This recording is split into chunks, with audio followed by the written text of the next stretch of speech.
Congo-Brazzaville, c'est demain mardi qu'entrent en vigueur les mesures strictes contre le coronavirus annoncées ce week-end par le président Denis Sassou Nguesso. On en parle dans cette édition. Du matériel médical offert par les fondations chinoises Maron et Alibaba aux pays africains. Le Sénégal a reçu sa part ce week-end par un cargo de la compagnie éthiopienne Airlines. Et puis au Burkina Faso, 3 gendarmes ont été tués dans une attaque à l'explosif à Gomboro, localité située dans la région de la boucle du Mohoum, dans le nord-ouest du pays.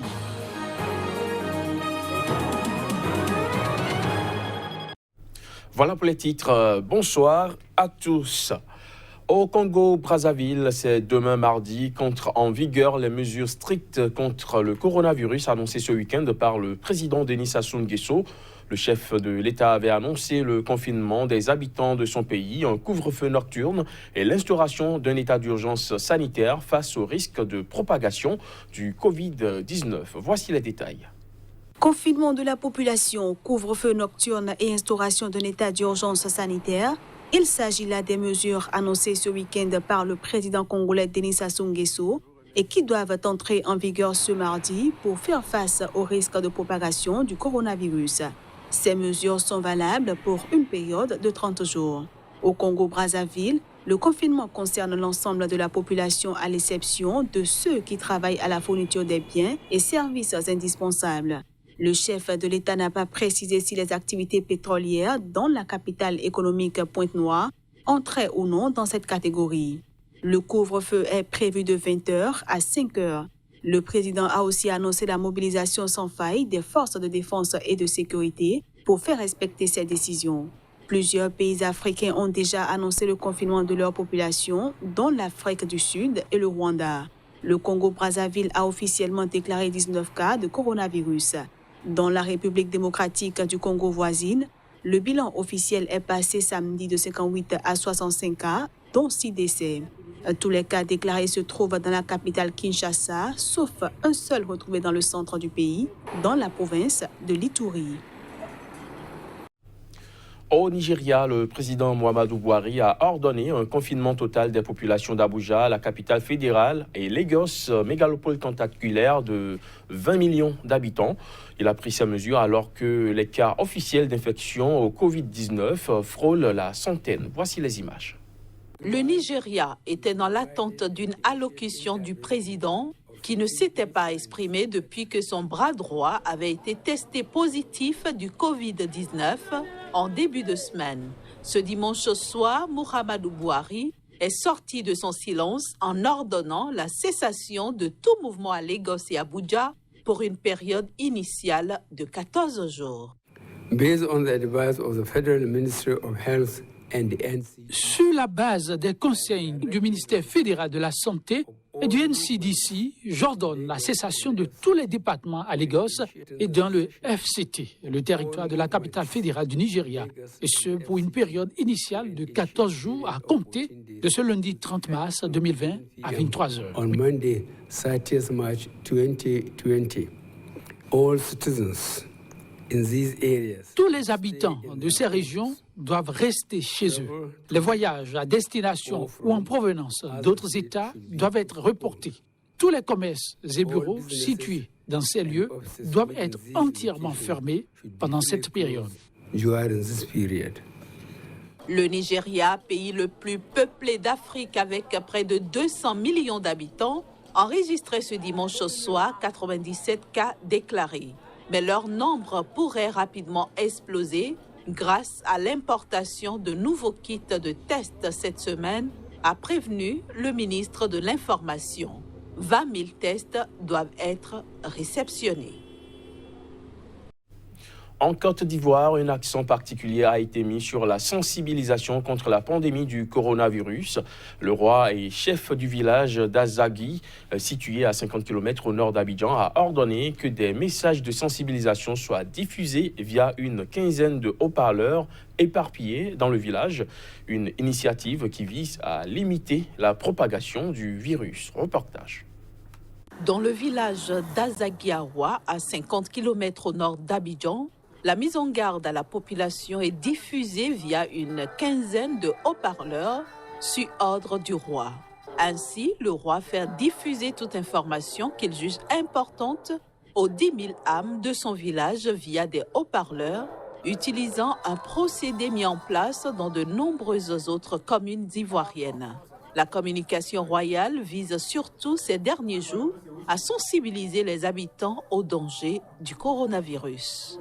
Ici à Zagué, nous avons un moyen encore plus pratique de faire passer le message, surtout avec le haut-parleur. Voilà, ça nous permet d'éviter le contact et le message est véhiculé. Tout le monde comprend en langue locale et surtout en français. Ici, c'est le village centre. C'est pourquoi nous avons les appareils modernes pour informer la population. On ne doit pas saluer quelqu'un. On ne doit pas toucher trop. Si on a salué quelqu'un, on a se laver les mains avec du savon bien partout. Moi, par exemple, même je ne savais pas. Je suis passée derrière ici pour aller à la maison. Il y a un monsieur qui est venu me saisir par la main. Donc, on a attendu pour parler du coronavirus. On a eu peur. Tout de suite, j'ai fui ici à la maison. J'ai lavé mes mains avec un morceau de savon et l'eau bien, avant de rester tranquille. Sinon, j'avais très peur. J'ai cru qu'on m'avait déjà contacté. 25 nouveaux cas ont été officiellement enregistrés ce dimanche pour un total de 165. Lors d'un bilan quotidien consacré à la pandémie, le ministre de la Santé, Eugène Aka Ahouélé, a annoncé toujours ce dimanche que le pays a enregistré son premier décès dû au coronavirus. Le ministre n'a pas donné de précision sur l'âge ou le sexe de la victime, mais a souligné que le diagnostic avait été établi post-mortem. En bref, à Addis Abeba, la capitale de l'Éthiopie, des camions et des agents sanitaires circulent afin de pulvériser du désinfectant sur les trottoirs et toutes les routes principales. Ceci pour protéger la ville et ses habitants contre le nouveau coronavirus. Deuxième pays le plus peuplé du continent africain avec quelques 100 millions d'habitants. L'Éthiopie compte officiellement 16 cas détectés de coronavirus. Du matériel médical offert par les fondations chinoises Maron et Alibaba aux pays africains. La part du Sénégal a été livrée ce week-end à Dakar par un avion cargo de la compagnie Ethiopian Airlines. Selon un communiqué de l'ambassade de Chine au Sénégal, au total 20 000 kits de tests, 100 000 masques, 1 000 combinaisons de protection et 1 000 masques ont été livrés à Dakar. La cargaison est donnée par le groupe Alibaba de Jack Ma. Ethiopian Airlines a pris la responsabilité de distribuer ce vol humanitaire et de distribuer ses marchandises et articles médicaux à la plupart des pays africains.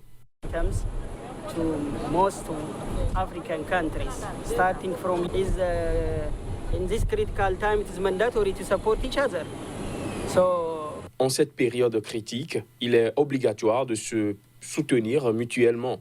Alibaba a pris l'initiative de soutenir l'Afrique et Ethiopian Airlines a pris cette tâche en main et a constitué ce groupe de travail.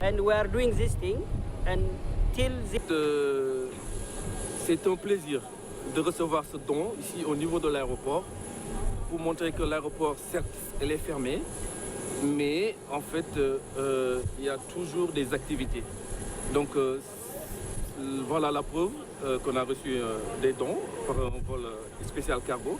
On a aussi des vols de rapatriement qui sont organisés par d'autres ambassades de l'extérieur et les vols humanitaires. Voilà. Au Burkina Faso, 3 gendarmes ont été tués dans une attaque à l'explosif à Gomboro, localité située dans la région de la boucle du Mou, dans le nord-ouest du pays. Les attaques avec des engins improvisés se sont multipliées depuis 2018 dans ce pays, coûtant la vie à près de 150 personnes.